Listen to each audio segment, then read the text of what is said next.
देखिए एग्जिस्ट किया हुआ पोल है, ये एग्जिट पोल नहीं है, एग्जिस्ट पोल है। तो ये गोदी मीडिया द्वारा जो एग्जिस्ट किया गया है, जैसे 2000 के नोट में चिप लगाकर दिखा रहे थे बिल्कुल फेक तरीके से, ये एग्जिस्ट पोल वैसा ही फेक है। हमारी जनता को इससे कोई फर्क नहीं पड़ता, हमारे समर्थकों को, हमारे कार्यकर्ताओं को, पदाधिकारियों को कोई फर्क नहीं पड़ता। वो पटाखे भी फोड़वाने की तैयारी में है। हाँ, वो हमारे लिए खुश है, ये अच्छी बात है। आपके लिए खुश है? हाँ। आप कह रही हैं आप जीत रही हैं। इस बार पूरी तरह से इजाफा इसलिए है क्योंकि मैंने पहले ही कहा ये मेरी जनता का चुनाव है। जनता लड़ रही थी अपने मुद्दों पर, महिलाएं अपने मुद्दों पर लड़ रही थी। सबसे ज्यादा महंगाई से महिला परेशान है, आधी आबादी। युवा जो है वो बेरोजगारी से परेशान है, पेपर लीक से परेशान है। मैंने पहले ही कहा पेपर लीक इतना ज्यादा हुआ यहाँ, जितना लव लेटर लीक नहीं हुए उतने पेपर ज्यादा लीक हो गए। इस खबर के प्रस्तुत करता है momentum coaching, Aishpra gems and jewellers. नमस्कार, एनबी भारत देख रहे हैं आप और मैं हूं आपके साथ यशस्वी पाठक। हमारे साथ मौजूदगी है अभी गठबंधन प्रत्याशी काजल निषाद की। 1 जून को बता दूं कि जन्मदिन भी था इनका और लगातार ये बार बार जनता के बीच कह रही थी कि जन्मदिन है, वोटों में तब्दील कर करके गिफ्ट दीजिए हमें। अभी मौजूदगी है, प्रेस कॉन्फ्रेंस कर रही है, लेकिन अचानक से एक ईवीएम को लेकर के बड़ा सवाल उठ रहा है, एग्जिट पोल को लेकर के बड़ा सवाल उठ रहा है। अखिलेश यादव और राहुल गांधी कह रहे हैं मोदी पोल है वो, और मोदी पोल में पता चल रहा है कि 395 401, लेकिन आप लोग कह रहे हैं कि 295 गठबंधन को मिल रहा है। जरा बताइए कि क्या होगा, आने वाले आंकड़े आपके हिसाब से क्या है? देखिए एग्जिस्ट किया हुआ पोल है, ये एग्जिट पोल नहीं है, एग्जिस्ट पोल है। तो ये गोदी मीडिया द्वारा जो एग्जिस्ट किया गया है, जैसे 2000 के नोट में चिप लगाकर दिखा रहे थे बिल्कुल फेक तरीके से, ये एग्जिस्ट पोल वैसा ही फेक है। हमारी जनता को इससे कोई फर्क नहीं पड़ता, हमारे समर्थकों को, हमारे कार्यकर्ताओं को, पदाधिकारियों को कोई फर्क नहीं पड़ता, क्योंकि हमें अच्छी तरह से पता है कि जनता ने वोट दिया है और जनता जीत रही है। जी, अभी सुबह मिली थी रवि किशन शुक्ला से भी, वो कह रहे हैं कि जो भी बात चाहे अखिलेश यादव ने प्रेस कॉन्फ्रेंस में भी कही हो कि कार्यकर्ताओं का मनोबल डाउन करने की कोशिश भाजपा कर रही है इस तरीके के आंकड़े दिखा करके। क्या कहना चाहेंगी रवि किशन शुक्ला को? अब आखिरी क्षण, कम से कम 18 घंटे रह गए मतगणना को, क्या कहना चाहेंगी रवि किशन शुक्ला को कि जीत और हार के मार्जिन में क्या स्थिति काजल निषाद अपनी देख रही हैं? देखिए, मैं यहाँ काजल निषाद चुनाव लड़ी नहीं रही थी। काजल निषाद का सिर्फ चेहरा और नाम, उन्होंने जीत की तैयारी कर ली है। अच्छी बात है, अच्छी बात है। चेहरा और नाम काजल निषाद का था।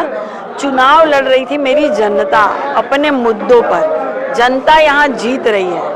रवि किशन जी को कहिए कि अच्छी बात है, पूरा सामान वामान समेट ले ताकि आपको समय जो है वो कम मिले। वो पटाखे भी फोड़वाने की तैयारी में है। हाँ, वो हमारे लिए खुश है, ये अच्छी बात है। आपके लिए खुश है? हाँ। आप कह रही हैं आप जीत रही हैं। लेकिन सरकार तो मेरी काजल दीदी बना रही है। ठीक है, अभी अखिलेश यादव ने जब प्रेस कॉन्फ्रेंस भी सुबह की, आंकड़ों को लेकर के विपक्ष मानने को तैयार नहीं है, लेकिन अगर वही एग्जिट पोल वाले ही आंकड़े कहीं ना कहीं आते हैं तो फिर काजल निषाद का अगला मूव क्या होगा?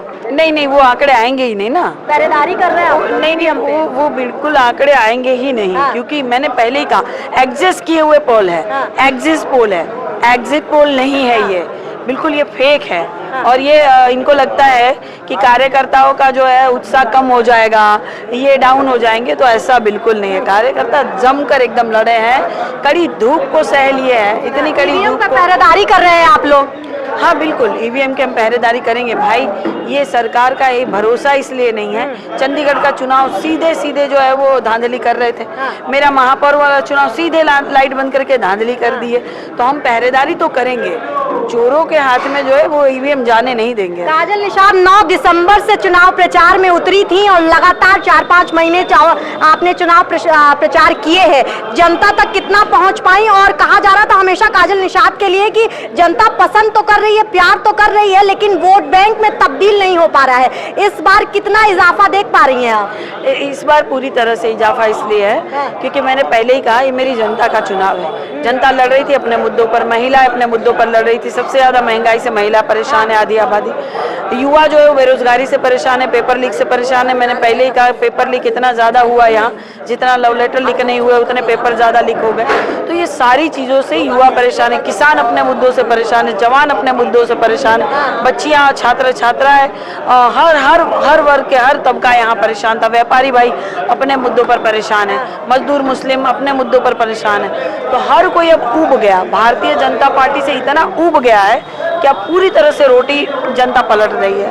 आखिरी सवाल, कल एक प्रेस कॉन्फ्रेंस आपने किया था, उसमें आपने कहा कि रवि किशन शुक्ला अब अचानक से शुक्ला लगाने लग गए हैं। आज जब रवि किशन शुक्ला से मिली तो उनसे ये सवाल किया, उन्होंने कहा जब मुद्दा ना हो तो जातिगत राजनीति करती है। जरा उनसे पूछिएगा कि निषाद समुदाय के लिए किया क्या है जो ब्राह्मणों और शुक्ला जैसे नाम की राजनीति अभी काजल निषाद कर रही हैं।